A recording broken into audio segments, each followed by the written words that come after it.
Hey y'all, today let's do a Shimano Saragosa SW25000. And we're going to get started with the spool and the drag. I'll show you how to work on that.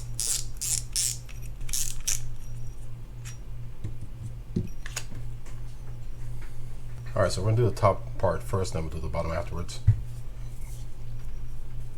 I'm just going to remove that retaining clip inside there by pushing in and up around the corners, or the gaps inside the corners. A few drags up inside there. We'll clean these off. Nope, they look worn. So we're going to replace these, and I'll show you how to put them back in. Okay, I'm just going to add a light amount of Cal's drag grease to these, and then to stick them back in. I'm just putting a light coat on this. Okay, it goes in. First drag washer, then you have that keyed metal washer.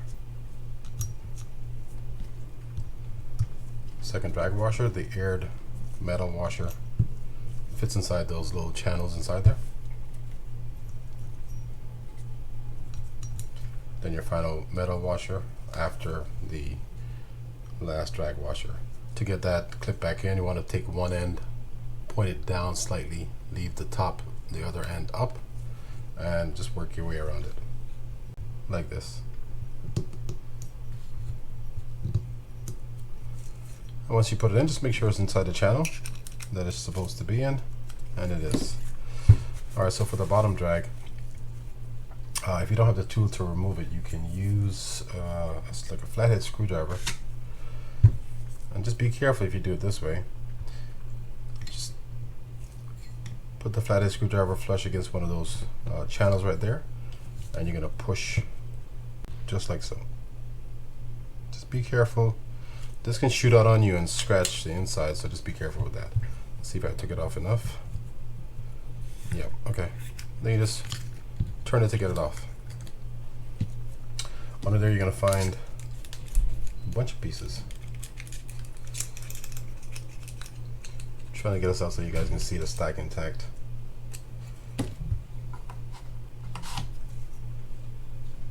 That's not going to happen, so there you go. Most of it.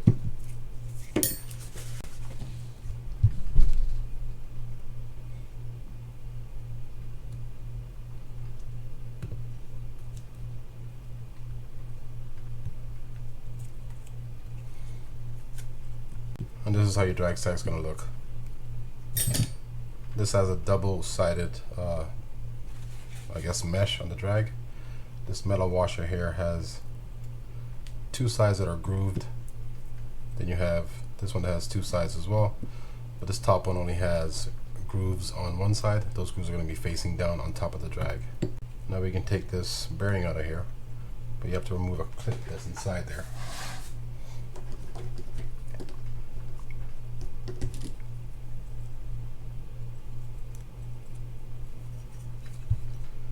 Same sort of deal as the top drag, or the top part of the drag. You're going to just pry it in and up to get it out.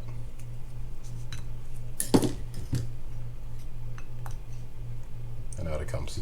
Clean this stuff up, come back to you guys, show you how to put it back in. Okay, so for this area, I'm going to just use the same sort of thing, the Cal's drag grease, all in this area, since they're all going to kind of interact with one another. The first step I'm going to do is there's an O-ring around here that I did not mention. I'm not going to take it out. Just have a habit of, or if you can risk damaging it if you take it out. So I'm going to add some of the grease just around it, just like this. Kind of helps create a little seal and keeps it pliable. I'm also going to add some grease inside here where that bearing is going to sit.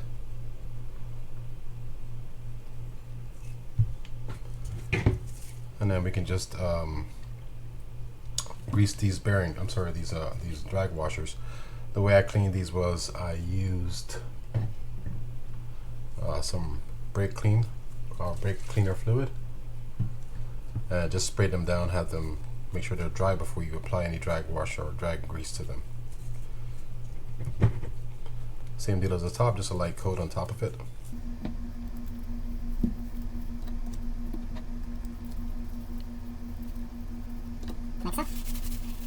We're going to stick our bearing in first.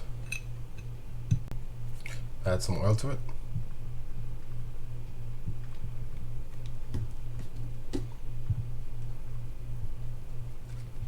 Just kind of working that grease inside, that oil inside there. And now we can put our clip back in. Same kind of deal as the top part. One end in, while the other one stays up, and just work it around.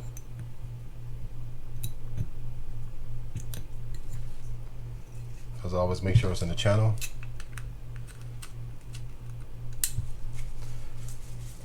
For the drag washers, we're going to put one drag in first. Then we're going to put the double-sided that has the grooves on both sides in next. The final drag washer, and again, this groove side goes down, the flat side stays up, just like so. And I'm going to add a little bit of grease around here, just because.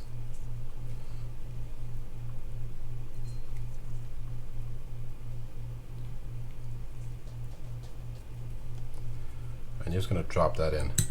And when you drop it in, you want to turn it until it sets flush inside there. Like that. All you have left to do is oil that click tongue right there. Kind of work it in a little bit. Stick some grease on top of it. And then we're just going to screw that back in. Now when you screw this in, you want to make sure that you're not cross-threading this, so you want to back it up until you feel it drop into the grooves and then start turning. If you start turning and right away it feels too tight, back it up again and try it all over. Then when you get to the bottom, you can certainly snug it down with your flathead screwdriver, just the same way you removed it.